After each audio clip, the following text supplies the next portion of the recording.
अब है आपका लेसन 4। इसमें हम ऑफसेट लेना सीखेंगे। सो मानिए यहाँ पर ये एक ट्रायंगुलर ज़रीब लाइन है जो हमने चल ली है।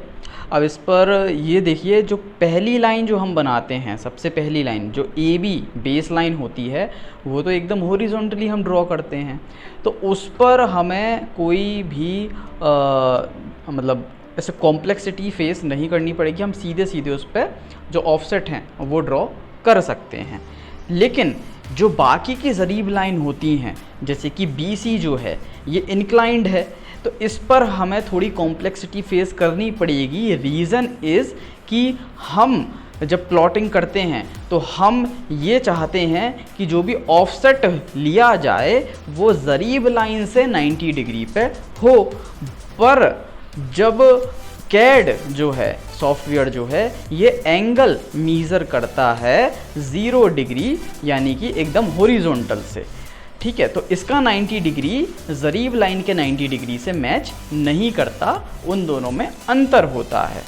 ठीक, एग्ज़ाम्पल के लिए यहाँ पर देखिए, आप सपोज़ कीजिए ये हमारी बेस लाइन थी, ये एकदम हॉरिजॉन्टल बनी है, ठीक है, 0 डिग्री पर एकदम।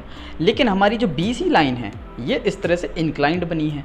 अब जो कैड होता है, ये कैड हमेशा एंगल एकदम जो यूनिवर्सल 0 डिग्री है यहीं से नापता है, यानी यहीं से नापना चालू करेगा। 10, 20, 30, 40 ऐसा इसका 90 यहाँ पर आता है ना।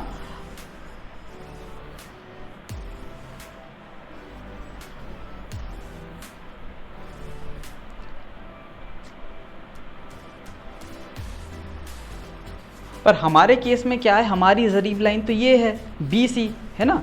भले ही 90 डिग्री की लाइन ये है, पर हमारी ज़रीब लाइन यहाँ है। और हम जो ऑफसेट होते हैं हमारे, सपोज़ करिए ये ऑफसेट है, तो हम हमेशा ये चाहते हैं कि ये जो ऑफसेट है ये ज़रीब लाइन से 90 डिग्री पर हो, यानी हम इस वाले एंगल को 90 डिग्री करना चाहते हैं, है ना। तो इस वजह से क्या होता है ना, जो कैड के लिए 90 डिग्री की लाइन है, कैड के लिए 90 डिग्री की लाइन इस पॉइंट पर कौन सी होगी, ये और ये 90 डिग्री की लाइन, है ना।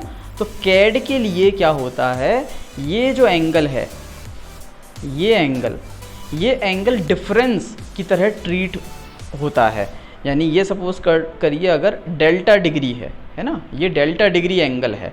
तो हमें जब भी प्लॉटिंग करनी होगी ऑफसेट की, तो हम क्या करेंगे, सबसे पहले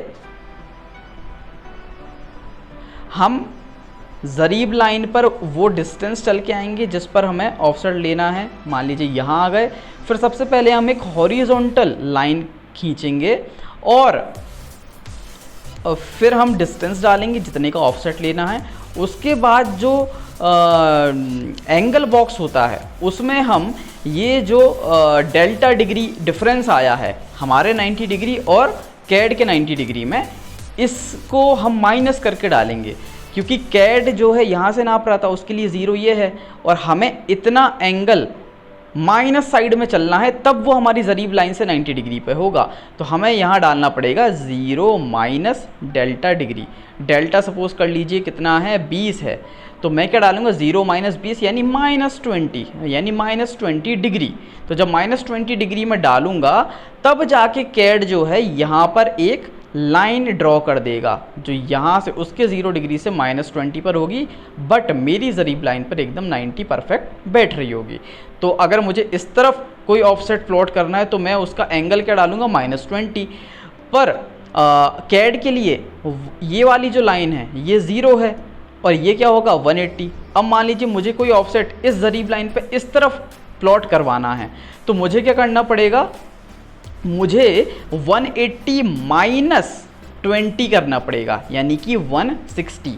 तो सबसे पहले मैं क्या करूँगा, ज़रीब लाइन पर सपोज़ करिए यहाँ पर आया मैं, जहाँ पर मुझे ऑफसेट लेना है, फिर एक लाइन यहाँ पर क्लिक करके एक लाइन ड्रॉ करवाऊँगा, ठीक है। जितने का ऑफसेट मुझे लेना है सपोज़ करिए 30 कड़ी डाल दिया मैंने।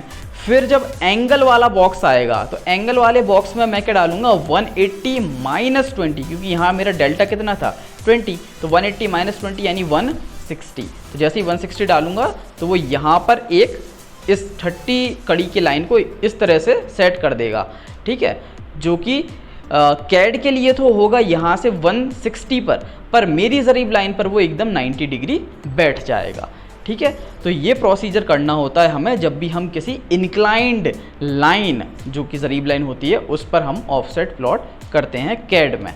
ठीक है, बेस लाइन पर ऐसा कोई भी हमें कॉम्प्लेक्सिटी फेस नहीं करनी होती। बेस लाइन पर आप आराम से डिस्टेंस पर आइए और इस तरफ ऑफसेट लेना है तो यहाँ पर सीधा डाल दीजिए, इस तरफ लेना है तो यहाँ पे सीधा। बेस लाइन पे कोई ऐसी कॉम्प्लेक्सिटी नहीं है। हाँ, बेस लाइन के को छोड़कर जितनी भी हमारी ज़रीब लाइन होंगी जो इंक्लाइंड होंगी उन पर हमें ये जो डेल्टा जो एंगल है, जो डिफरेंस है वो पता करना होगा और एडजस्ट करके हमें एंगल डालना होगा ऑफसेट्स के लिए। इसका एग्जांपल हम देख लेते हैं अभी। सपोज करिए BC जो है इस पर मुझे इसकी टोटल लेंथ थी 220, है ना, टोटल लेंथ है इसकी 220। ठीक है, तो इस पे मुझे मान लीजिए 100 डिस्टेंस पर, यानी इस ज़रीब लाइन पर 100 कड़ी चलकर मुझे ऑफसेट लेना है 50 का। ठीक है, तो सबसे पहले मैं क्या करूँगा, डिफरेंस पता करूँगा। और तो मैं डिफरेंस पता करूँगा तो यहाँ पर पहले मैंने B क्लिक किया, कंफर्म किया, फिर ज़रीब लाइन का एंड पॉइंट चुना, फुल लेंथ दिखा रहा है, मुझे कितने पे जाना है 100 पर, 100 डाल दिया, ये 100 पर आ गया। अब अपने पॉइंट पर पहुंचकर मैं पहले डालूंगा एक 0 डिग्री की लाइन। ये 0 डिग्री की नहीं है तो यहाँ 0 कर देता हूँ। ये होगी 0 डिग्री की लाइन, कोई भी लेंथ की हो सकती है। ये मैंने डाल दिया। अब वापस मैं इसी पॉइंट पर आऊँगा, वापस इसी पॉइंट पर आया, फिर एक ऊपर की तरफ 90 डिग्री की लाइन खींचूँगा। 90 डिग्री है ये, लेंथ कुछ भी हो गया। बैक आ गया, मेन मेन्यू में आ गया। अब मैं मीज़र वाले मेन्यू में जाऊंगा, यहाँ पर मैं एंगल पर सिलेक्शन करूँगा। अब वो पूछ रहा है वर्टेक्स चुनिए, तो वर्टेक्स मेरा ये है। पूछ रहा है फर्स्ट एंड पॉइंट चुनिए एंगल का, तो पहला एंड पॉइंट ये है। कह रहा है दूसरा एंड पॉइंट चुनिए, ये है, तो 33 डिग्री। तो ये जो एंगल दिख रहा है ना आपको, ये जो डिफरेंस है ये, तो ये है 33 डिग्री। तो यानी यहाँ मेरा डेल्टा कितना है, 33 डिग्री है। ठीक है, अब मुझे मेरा डेल्टा पता चल गया है। तो अब मैं इन लाइंस को सिजर की मदद से हटा देता हूँ क्योंकि ये मेरे काम की नहीं है। ठीक है, सो अब पहले मैं आऊँगा 100 पर, है ना। तो पहले लाइन पर आया, B पॉइंट को चुना, कंफर्म किया, अपनी ज़रीब लाइन का एंड पॉइंट चुना। ठीक है, जितने डिस्टेंस पर आपको आना है उसके लिए पहले आपको अपनी ज़रीब लाइन की सीध में अलाइन करना है कैड को। तो इसके लिए आप पहले अपनी ज़रीब लाइन का स्टार्टिंग पॉइंट सेलेक्ट करिए, कंफर्म करिए और एंड पॉइंट सेलेक्ट कीजिए, तो ये आपको फुल लेंथ दिखाएगा। अब जितने भी लेंथ पर आपको जाना है, 100 कड़ी पर जाना है तो 100 दबा दिया, ये 100 पर आ गया। अब यहाँ पर सबसे पहले 50 कड़ी का ऑफसेट था मेरा, तो एक हॉरिजॉन्टल लाइन खींचूंगा मैं उस डिस्टेंस की जितने का ऑफसेट था, 50 खींच दिया। एंगल वाले बॉक्स में जाकर अब मेरा जो ऑफसेट है वो इस ज़रीब लाइन के राइट हैंड साइड पे है ना। तो मैं यहाँ पे डाल दूंगा -33, है ना। तो -33, ये देखिए ऑटोमेटिकली इसने सेट कर दिया है।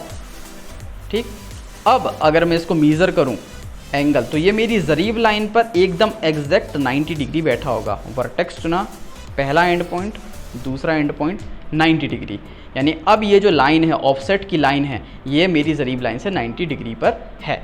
अब सपोज़ करिए अगर ये ऑफसेट ज़रीब लाइन के लेफ़्ट हैंड साइड में होता तो सपोज़ करिए फर्स्ट पॉइंट दिया ज़रीब लाइन का, कंफर्म, सेकंड पॉइंट दिया, फुल लेंथ दिखा रहा है, तो मान लीजिए 150